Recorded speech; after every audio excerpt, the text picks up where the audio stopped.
Hello friends, I am Dr. Beena Sethi, Associate Professor in Chemistry and my today's topic is coupling constant. Coupling constant से पहले I already have delivered 5-6 videos regarding PMR spectroscopy और NMR spectroscopy, जिसमें मैंने बताया था कि in NMR spectroscopy ultimately we have to answer only 6 questions.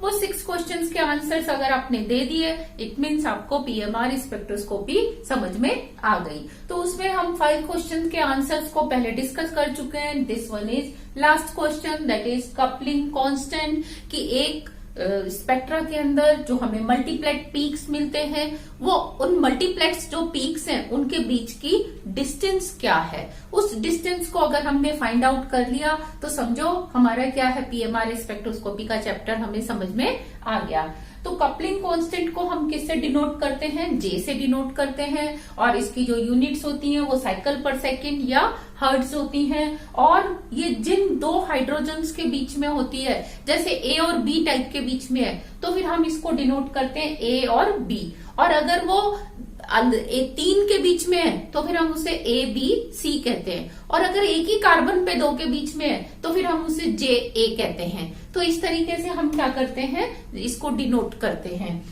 तो इसको डिफाइन कैसे करेंगे? हम डिफाइन करेंगे coupling constant is the distance between adjacent peak in a multiplet, कि ये एक, जैसे मैंने आपको एग्जांपल के लिए कंपाउंड लिया है 1,1 डाइब्रोमो 2,2 डाइक्लोरो इथेन। अब इसमें आप देख रहे हैं 2 हाइड्रोजन है, दोनों हाइड्रोजन का एनवायरमेंट टोटली डिफरेंट है। इसको हमने ए टाइप बोल दिया, इसको हमने बी टाइप बोल दिया। तो नेचुरली आपको जो इसका एनएमआर स्पेक्ट्रा होगा उसमें आपको कितने पीक मिलने वाले हैं? You will get 2 peaks. और बोथ पीक्स जो हैं वो क्या होंगे? डबलेट होंगे। क्यों? क्योंकि इसके कारण जो पीक है उसके नेबर में एक हाइड्रोजन है, ये उसके साथ कपल करेगा, स्पिन स्पिन कपलिंग होगी and you will get doublet. और इसके पीक को ये हाइड्रोजन कपल करेगा और दोनों में स्पिन स्पिन कपलिंग होगी and you will get doublet here also. तो हमने ये देखना है कि ये जो 2 डबलेट मिले इनके बीच की जो डिस्टेंस है इधर और इधर, ये हमेशा क्या होती है? सेम। यानी कि अगर ये हाइड्रोजन इसको जितना इसके साथ कपलिंग कर रहा है वो हाइड्रोजन बी भी उसके साथ उतना ही कपल करता है। ये तो बात थी कि जब हमने क्या किया कि दोनों एक एक हाइड्रोजन ली। लेकिन अगर मैं इसकी जगह एग्जाम्पल चेंज कर देती, क्या इसको कर देती CH2Cl CHBr, तो अब आप ध्यान दो कि ये ए टाइप के हाइड्रोजन कितनी है आपके पास? 2। तो इनका तो डबलेट मिलेगा क्योंकि इसके नेबर में एक हाइड्रोजन है। लेकिन इस बी का जो पीक है, ये बी का जो पीक है ये आपको क्या मिलेगा? ट्रिपलेट मिलेगा, क्योंकि यहाँ पे आपके पास कितनी हाइड्रोजन है? 2 हाइड्रोजन है। और जब ट्रिपलेट मिलेगा तो उसकी जो इंटेंसिटी होगी वो क्या होगी? 1:2:1 होगी। तो यहाँ पे भी देखो ये डबलेट और ये ट्रिपलेट। तो इन ट्रिपलेट में भी जो पीक्स के बीच की डिस्टेंस है, मीन्स यहां से लेके यहां तक और इधर से इधर तक, that is also constant and equal. ये दोनों बराबर होंगी और इसके बराबर होंगी। तो ये इन दोनों के बराबर होगी। मैं दोनों का सम नहीं बोल रही, मैं इंडिविजुअल बोल रही हूँ कि जैसे ये डिस्टेंस अगर ए है तो ये भी ए होगी और ये भी क्या होगी? ए डिस्टेंस ही होगी। और ये जो कपलिंग है ये क्या होती है? Independent of number of hydrogen होती है। ऐसा नहीं होता कि भाई यहाँ 2 इसके साथ कपल कर रहे हैं, ये 2 हाइड्रोजन इसके साथ कपल कर रहे हैं तो क्वांटिटी कुछ अलग आएगी, और यहाँ 1 कर रहा है तो क्वांटिटी कुछ अलग। No, it always comes constant, और मतलब सेम आएगी। दोनों जो कपल्ड दोनों हैं उनके लिए सेम होगी। और डिपेंडेंट ऑन द स्ट्रक्चर, ये स्ट्रक्चर के ऊपर डिपेंडेंट होती है। और इंडिपेंडेंट ऑफ हाइड्रोजन, कि उसके ऊपर हाइड्रोजन के ऊपर इंडिपेंडेंट होती है। साथ में ये इंडिपेंडेंट होती है, आप मान के चलो इंस्ट्रूमेंट, कि आपने कौन सा इंस्ट्रूमेंट लिया है, 60 मेगाहर्ट्ज का लिया है, 100 का लिया है, तो ये उसके ऊपर डिपेंड नहीं करती। ये उसकी फ्रीक्वेंसी से बिल्कुल इंडिपेंडेंट होती है। It depends only on structure of compound. Next, इसके जो और फैक्टर्स हैं जो जिसके ऊपर ये डिपेंड करती है कपलिंग कांस्टेंट, ये डिपेंड करती है नंबर ऑफ इक्विवेलेंट प्रोटॉन्स, की कितने इक्विवेलेंट प्रोटॉन्स हैं। नेक्स्ट, नेचर ऑफ प्रोटॉन्स, कि उन प्रोटॉन्स की नेचर क्या है, जैसे अभी आपने देखा यहाँ क्लोरीन है, यहाँ दो जगह क्या है, ब्रोमीन। अब अगर मैं यहाँ पर भी एक ब्रोमीन ले आऊं या फ्लोरीन ले आऊं, तो अब इसकी जो कपलिंग कांस्टेंट की वैल्यू है that will be different from previous case. और बॉन्ड्स बिटवीन देम, अब यहाँ ध्यान दो, ये हाइड्रोजन इस कार्बन से है, ये हाइड्रोजन इस कार्बन से, तो एक तो हाइड्रोजन कार्बन के बीच में बॉन्ड होगा, एक इधर बॉन्ड होगा, और एक क्या होगा, इन दोनों के बीच में। तो ये जो है 3 बॉन्ड्स है, अगर इससे ज्यादा बॉन्ड्स है तो कपलिंग कांस्टेंट की वैल्यू डिफरेंट होगी। ये कुछ वैल्यूज हैं कपलिंग कांस्टेंट की। जो हाइड्रोजन है वो 4 टाइप के हो सकते हैं जिनके बीच में कपलिंग हम ज्यादातर देखते हैं। फर्स्ट, विसिनल प्रोटॉन्स, यानी कि नेबरिंग दोनों कार्बन के ऊपर प्रोटॉन्स हो और उनका एनवायरमेंट डिफरेंट हो। नेक्स्ट, जेमिनल, सेम कार्बन पे 2 हाइड्रोजन होंगे और उनका एनवायरमेंट डिफरेंट होगा। थर्ड, एलाइलिक, यानी कि एक कार्बन तो सैचुरेट कार्बन, हाइड्रोजन तो सैचुरेट कार्बन पे, दूसरा हाइड्रोजन किस पे है, अनसैचुरेट पे। इसको हम क्या बोलते हैं, allylic protons. Next, aromatic protons. तो इन 4 टाइप के प्रोटॉन्स के बीच में जो कपलिंग है वो उसकी वैल्यू क्या होती है कपलिंग कांस्टेंट की। तो पहले हम विसिनल प्रोटॉन्स को 2 टाइप के कंपाउंड्स में डिवाइड करते हैं। फर्स्ट, कि जो दोनों कार्बन हैं जिनके ऊपर डिफरेंट एनवायरमेंट के हाइड्रोजन लगे हुए हैं उनके बीच में फ्री रोटेशन पॉसिबल है, और दूसरा फ्री रोटेशन नॉट पॉसिबल। इस केस में नॉट अलाउड और इस केस में फ्री रोटेशन अलाउड है। अब जब फ्री रोटेशन अलाउड है तो फिर आप जानते हो उसके डिफरेंट कन्फॉर्मेशंस जो है पॉसिबल होंगे। तो मैंने एक एंटी कन्फॉर्मेशन लिया, दूसरा गाउची कन्फर्मेशन लिया है। एंटी को देखो मैंने एक दोनों के बीच में डायहीड्रल एंगल कितने का होगा, 180 का होगा। तो इसकी जो वैल्यू आती है वो 5 to 14 हर्ट्ज आती है। जबकि गाउची के केस में ये दोनों हाइड्रोजन के बीच में जो एंगल है ओनली 60 डिग्री है डायहीड्रल एंगल, और इसकी वैल्यू आती है 2 to 6 हर्ट्ज। और अगर ऐसा कंपाउंड देखें जिसमें फ्री रोटेशन पॉसिबल नहीं है, जैसे कि हमने डबल बॉन्ड के रेस्पेक्ट में ट्रांस और सिस कंपाउंड ले लिए, तो ट्रांस में जो दोनों डिफरेंट हाइड्रोजन है, ये देखो ये और ये दोनों का एटमॉस्फेयर डिफरेंट है। सपोज यहाँ पे क्लोरीन है और यहाँ पे क्या है, ब्रोमीन। अब दोनों का एनवायरमेंट डिफरेंट है, तो अब इनके बीच में अगर हम देखें कपलिंग कांस्टेंट तो वो कितना आता है, 11 to 18 हर्ट्ज आता है। जबकि अगर ये सिस है, एक क्लोरीन है एक ब्रोमीन है, अब ये दोनों हाइड्रोजन डिफरेंट है, तो इसकी जो वैल्यू आती है वो आती है 6 to 14 हर्ट्ज। अच्छा, अगर हम बात करें जेमिनल प्रोटॉन्स की, अब जेमिनल प्रोटॉन मतलब सेम कार्बन पे। अब सेम कार्बन पे देखो यहाँ कुछ अलग अलग ग्रुप्स हो सकते हैं, ए बी कुछ भी। तो ये हाइड्रोजन इस हाइड्रोजन से अगर डिफरेंट एनवायरमेंट रखती है और सेम कार्बन पे है तो इसकी वैल्यू आती है 10 to 18। तो आपने देखा ये कार्बन क्या है, सैचुरेट, कंपाउंड भी सैचुरेट है और ये कार्बन भी सैचुरेट है। जबकि ये विनाइलिक प्रोटॉन को देखें हम तो देखो डबल बॉन्ड है, डबल बॉन्ड के ऊपर जैसे आपने यहाँ कार्बन के साथ एक ए कोई ले रखा है, यहाँ बी ग्रुप ले रखा है, तो अब ये दोनों हाइड्रोजन का एनवायरमेंट डिफरेंट है। तो अब इन दोनों के बीच में जो कपलिंग की वैल्यू आएगी वो कितनी आती है, 1 to 44 हर्ट्ज आती है। एलाइलिक में हम क्या देखते हैं कि ये एलाइलिक प्रोटॉन्स है, एक सैचुरेट कार्बन पे एक अनसैचुरेट कार्बन पे, इनकी जो वैल्यू होती है 2 to 13 हर्ट्ज होती है। और एरोमेटिक हाइड्रोजन्स में हम क्या देखते हैं, जैसे जैसे डिस्टेंस बढ़ती जाती है वैसे वैसे कपलिंग की वैल्यू कम होती जाती है, कपलिंग कांस्टेंट की। तो यहाँ देखो ऑर्थो हाइड्रोजन है अगर बेंजीन पे, और इन दोनों का एनवायरमेंट डिफरेंट है। कैसे, यहाँ पे आपने क्लोरीन लगा दिया, यहाँ पे ब्रोमीन, तो दोनों का एनवायरमेंट डिफरेंट हो गया, 8 to 10 हर्ट्ज। और यहाँ अगर मेटा है और अब इनका डिफरेंट है तो क्या होगा, ये 1 to 3 हर्ट्ज आता है। अब इनका डिफरेंट कैसे बना सकते हो, एक ग्रुप ए यहाँ पे लगा दो, बी यहाँ पे लगा दो, दोनों का अपने आप डिफरेंट हो जाएगा।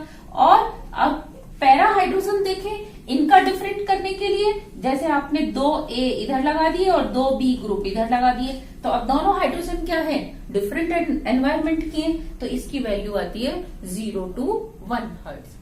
Now we will see magnetic equivalence of proton. Magnetic equivalence of proton में हमने देखा था कि जितने टाइप के मैग्नेटिकली डिफरेंट प्रोटॉन्स होंगे हमें उतने ही पीक्स मिलते हैं।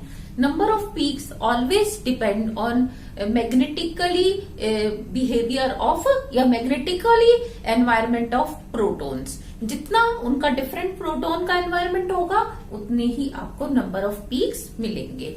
अब हम क्या देखते हैं कि कभी कभी मैग्नेटिकली इक्वलेंस ऑफ प्रोटॉन जो है it depends on certain changes, कि मॉलिक्यूल में कुछ इंटरकन्वर्जन्स या कुछ रोटेशंस ऐसे होते रहते हैं जिससे नॉन इक्वलेंट प्रोटॉन्स भी sometime they behave magnetically equivalent proton. तो हम ये नहीं कह सकते कि जो मैग्नेटिकली इक्वलेंस है वो परमानेंट होता है, sometime it depends on rate of conversion also. देखो ये मैंने एक मॉलिक्यूल लिया CH3CH2Br, इसमें you can see there are 2 types of proton. अब आप कहेंगे 2 टाइप के प्रोटॉन है तो आपको 2 पीक मिलने चाहिए, क्योंकि हम अब तक के जितने हमने लेक्चर देखे उसमें यही डिस्कस किया कि जितने टाइप के प्रोटॉन्स हैं उतने ही क्या मिलेंगे, हमें पीक मिलेंगे। अब यहाँ आपको 2 पीक मिलने चाहिए थे, लेकिन क्या एक्चुअली 2 पीक मिलेंगे? ध्यान से देखो, या 2 ही क्यों मिल रहे हैं, 2 से ज्यादा क्यों नहीं मिल रहे? इसको अगर मैं कंफर्मेशन बनाऊं, क्योंकि ये कार्बन कार्बन के बीच में फ्री रोटेशन पॉसिबल है, इसको मैंने यहाँ पे इस तरीके से भी बनाया कि एक हाइड्रोजन हमेशा ब्रोमीन के क्या होगा, एंटी पोजीशन पे होगा, और 2 हाइड्रोजन क्या होंगे, गाउची पोजीशन के ऊपर होंगे, और इसका रेशियो हमेशा क्या रहेगा, 2:1। ये 2 है आपके पास और ये क्या है, 1 है, गाउची वाले 2 और एंटी वाला 1।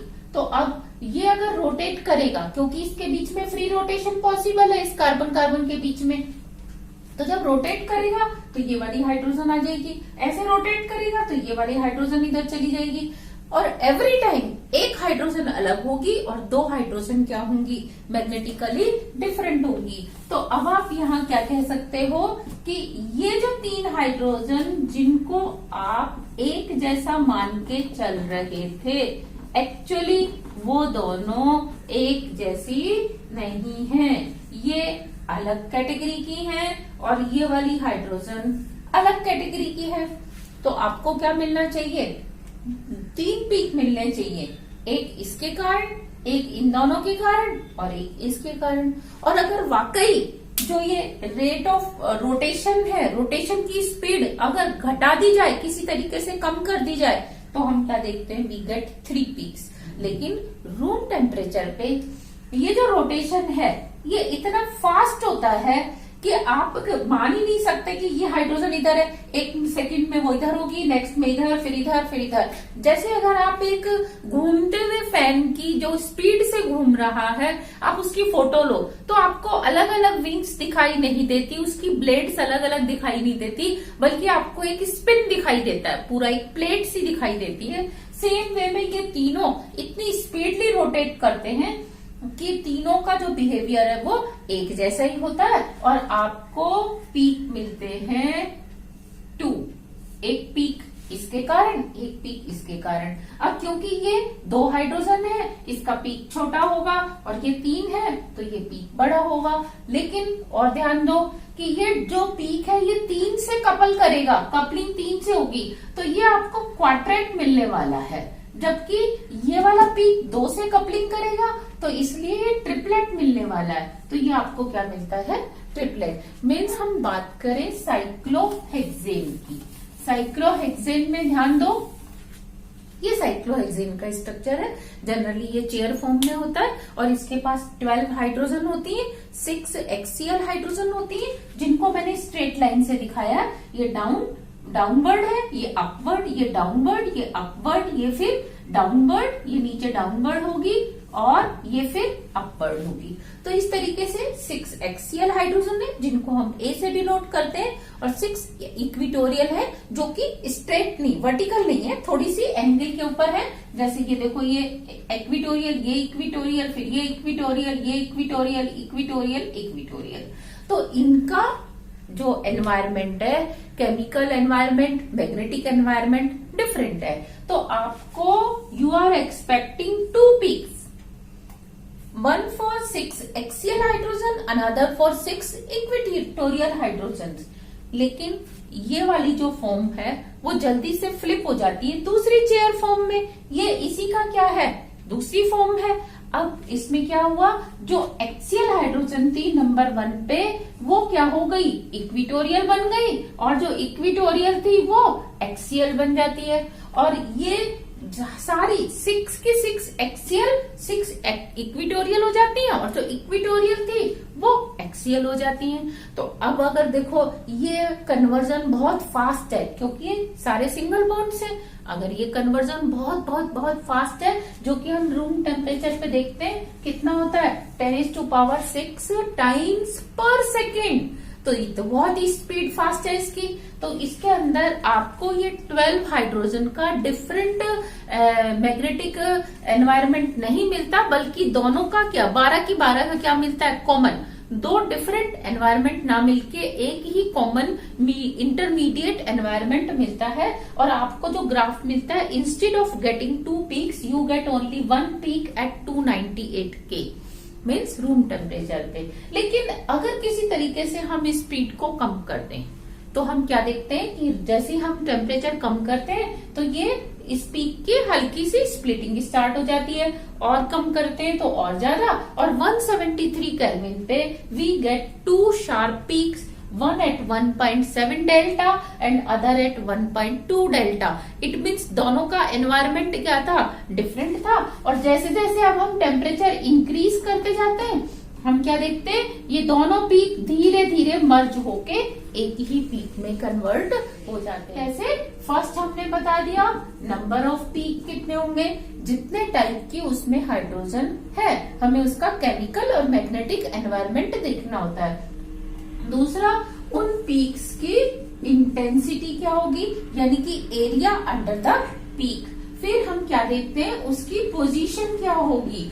पोजीशन ऑफ पीक को हम केमिकल शिफ्ट से डिफाइन करते हैं और डेल्टा में डिनोट करते हैं। फिर पोजीशन ऑफ पीक के बाद हम नेक्स्ट उसका देखते हैं कपलिंग ऑफ पीक, कपलिंग या फिर मल्टीप्लिसिटी ऑफ पीक। फिर हम देखेंगे इंटेंसिटी ऑफ सब पीक्स, इंटेंसिटी ऑफ सब पीक्स, और इंटेंसिटी के बाद लास्ट में आज हमने देखा कपलिंग कांस्टेंट की सब पीक्स के बीच की डिस्टेंस कितनी है।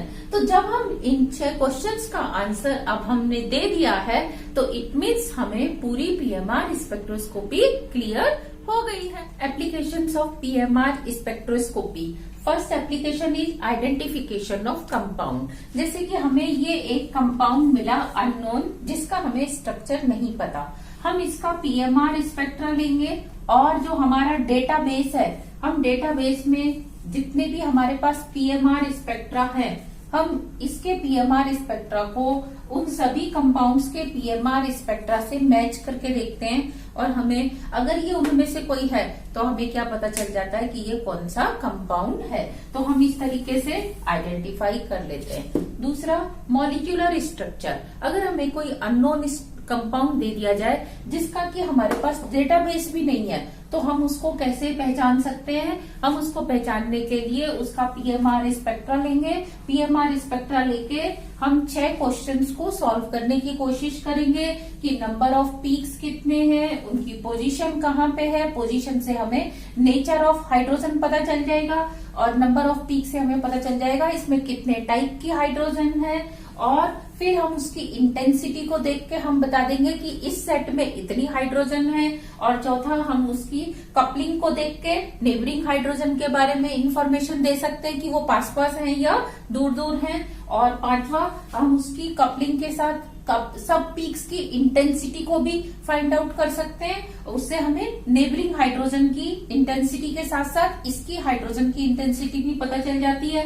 और लास्ट, हम कपलिंग कांस्टेंट से और भी अच्छे ढंग से एक्सप्लेन कर सकते हैं कि वो कौन से टाइप की हाइड्रोजन है। तो इस टाइप ऑफ प्रोडक्ट, जैसे कि कोई एक रिएक्शन है जिसमें 2 टाइप के प्रोडक्ट पॉसिबल हैं। ये आपने लिया CH3, इसके ऊपर आपने HCl की अगर रिएक्शन कराई तो you may expect 2 different product. एक CH3 के साथ यहाँ H और 2 नंबर पे क्लोरो हो, और दूसरा हो सकता है कि ये मिथाइल के पास क्लोरो हो, यहाँ पे क्या हो H। तो अब हम इन दोनों ही का पहले हम इमेजिनरी स्पेक्ट्रा देखते हैं। देखो, ये मिथाइल के नेबरिंग कार्बन पे हाइड्रोजन है, तो इन 3 मिथाइल का जो पीक होगा वो इसके कारण क्या हो जाएगा, डबलेट हो जाएगा। जबकि इसमें इस नेबरिंग कार्बन के पास एक भी हाइड्रोजन नहीं है, तो वो सिंगलेट रहेगा। तो हम इसी से पहचान जाएंगे कि जो हमारा प्रोडक्ट है वो ये है या ये। हम देखते हैं हमें जो प्रोडक्ट है उसमें सिंगलेट पीक मिल रहा है मिथाइल का, it means our product is 1 chloro and 1 methyl cyclohexane. Is distinction of geometrical isomers. ये 2 आइसोमर्स हैं, एक मैंने सिस बनाया है, ये वाला ट्रांस बनाया है। इन दोनों में ही आप क्या देख रहे हो कि ये एक ही टाइप के हाइड्रोजन है, ये भी एक ही टाइप के हाइड्रोजन है, लेकिन इसकी जो कपलिंग है वो क्या होगी, डिफरेंट होगी। और इसकी जो कपलिंग कांस्टेंट है, इन दोनों की कपलिंग कांस्टेंट की वैल्यू क्या होगी, डिफरेंट। तो हम सिस और ट्रांस आइसोमर्स को भी आइडेंटिफाई कर सकते हैं। नेक्स्ट हम इंटर और इंट्रा मॉलिक्यूलर हाइड्रोजन बॉन्डिंग को डिफ्रेंशिएट कर सकते हैं। जैसे ये मैंने एक अल्कोहल मॉलिक्यूल लिया, ये दूसरा अल्कोहल मॉलिक्यूल है, इसी तरीके से मैं तीसरा अल्कोहल मॉलिक्यूल ले सकती हूँ। तो देखो जब ये हाइड्रोजन दूसरी ऑक्सीजन के साथ भी बॉन्ड बनाएगी तो इसकी इलेक्ट्रॉन डेंसिटी इधर आ जाएगी। तो ये डिक्रीज्ड इलेक्ट्रॉन डेंसिटी होने से ये डाउन फील्ड चला जाएगा और आपको जो पीक मिलेगा यहाँ पे टीएमएस का है, तो आपको यहाँ डाउन फील्ड पे 5 और 6 के बीच में मिलता है।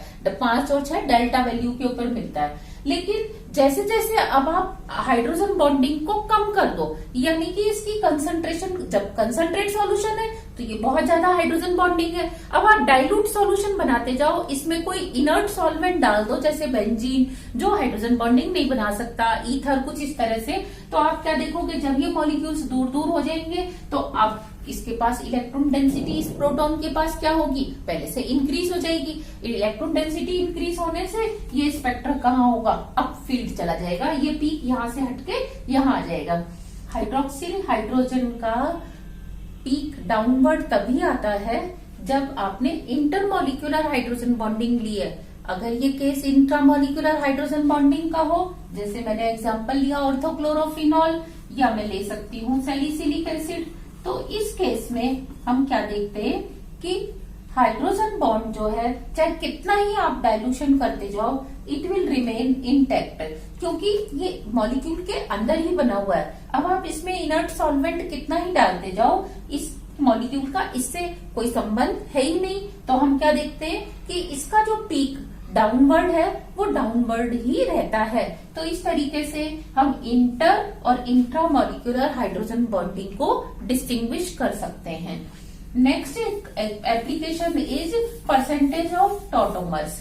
हम जानते हैं कुछ कंपाउंड्स क्या होते हैं, डिफरेंट टॉटोमर्स फॉर्म में मिलते हैं। जैसे मैंने लिया ये 2,3 डाई पेंटेन डाईऑल, ये इसकी कीटो फॉर्म है और ये इसकी इनॉल फॉर्म है।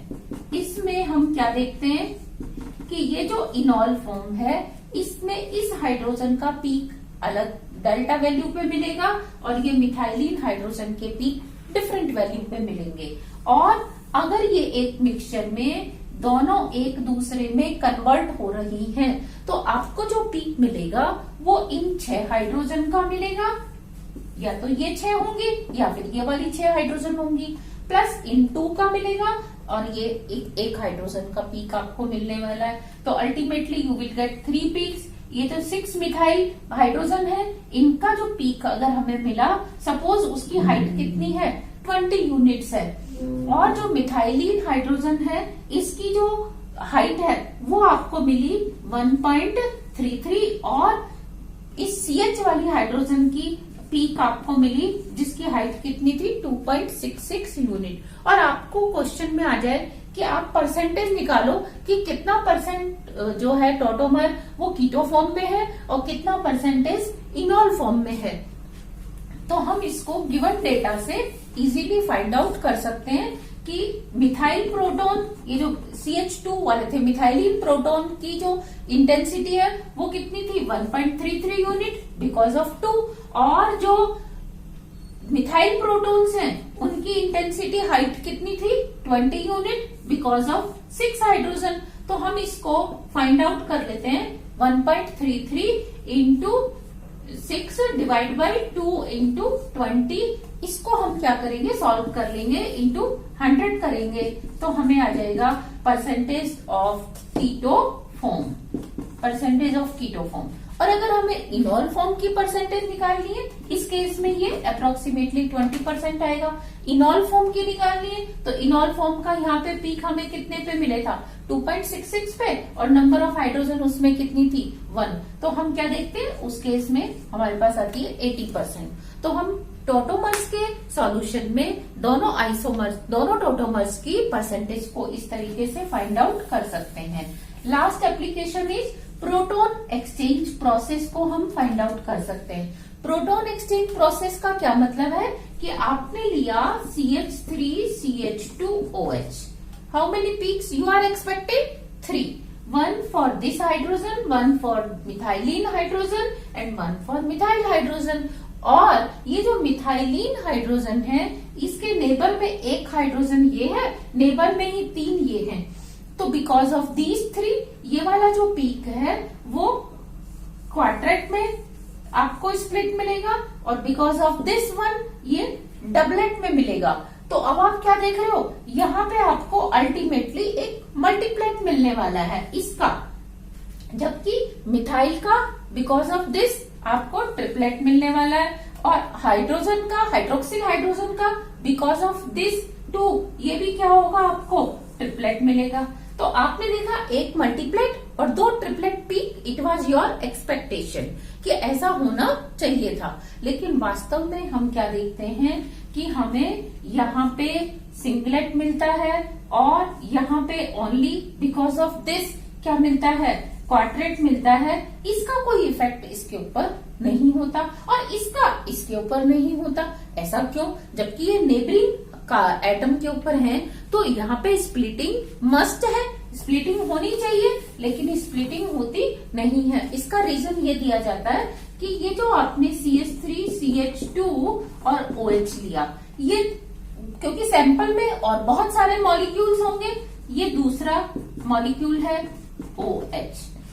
अब ये हाइड्रोजन इससे अपने आप को एक्सचेंज कर लेता है, ये हाइड्रोजन इधर आ जाता है, ये हाइड्रोजन इधर चला जाता है। अब because of this exchange process क्या होगा कि इस हाइड्रोजन को कभी तो ये वाला हाइड्रोजन मिलेगा, क्योंकि ये भी सिंगल बॉन्ड है, single bond free rotation possible है, कभी इसके सामने होगा, कभी इसके सामने होगा, तो इसको ऑन एंड ऑल एक एवरेज मिलेगा हमेशा। और ये हाइड्रोजन भी ऑन एंड ऑल कभी इस मॉलिक्यूल में, कभी इसमें, कभी थर्ड में, कभी फोर्थ में, कभी फिफ्थ में, तो ऑन एंड ऑल इसको क्या मिलता है, एक एवरेज एटमॉस्फेयर मिलता है CH2 का, ना कि डिफरेंट डिफरेंट एटमॉस्फेयर।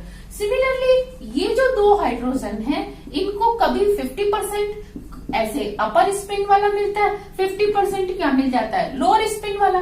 कभी ये हाइड्रोजन इधर आ गया, कभी इधर, तो हम एवरेज मान लेते हैं। तो हम क्या देखते हैं कि बिकॉज ऑफ एक्सचेंज प्रोसेस हम जो एक्सपेक्ट कर रहे थे कि ये वाला पीक ट्रिपलेट में होगा और ये वाला पीक किस में होगा, मल्टीप्लेट होगा, ऐसा कुछ भी नहीं होता। ये क्यों नहीं होता, उसका कारण क्या है, उसका कारण है प्रोटॉन एक्सचेंज। जैसे अल्कोहल में प्रोटॉन एक्सचेंज होता है, सिमिलरली अगर आप अमीन्स ले लोगे तो अमीन्स भी क्या करती हैं, दूसरे अमीन के साथ ये हाइड्रोजन रिप्लेस होते रहते हैं, और आपकी एक्सपेक्टेशन के हिसाब से मल्टीप्लिसिटी ऑफ पीक्स नहीं मिलती। तो these were applications of proton. But beside many advantages, we have some limitations also in PMR spectroscopy.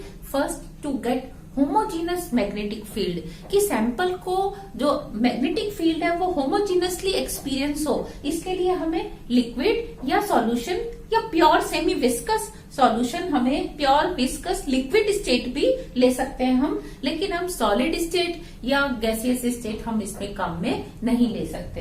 दूसरा, एनेंशियोमर्स को आइसोलेट नहीं कर सकते थे, क्योंकि उन सबका जो केमिकल और मैग्नेटिक एनवायरनमेंट होता है वो सेम होता है। लेकिन नाउअडेज हमने इस लिमिटेशन को ओवरकम कर लिया है। कैसे? By using chiral solvents. Chiral solvents को यूज करके अब हम इनेंशियोमर्स को भी डिस्टिंग्विश कर सकते हैं। तो इस तरीके से this was PMR spectroscopy chapter. अगर किसी को इन लेक्चर्स में कोई भी डाउट है, you can ask your questions in my comment box. I will try to solve your queries also. Thank you.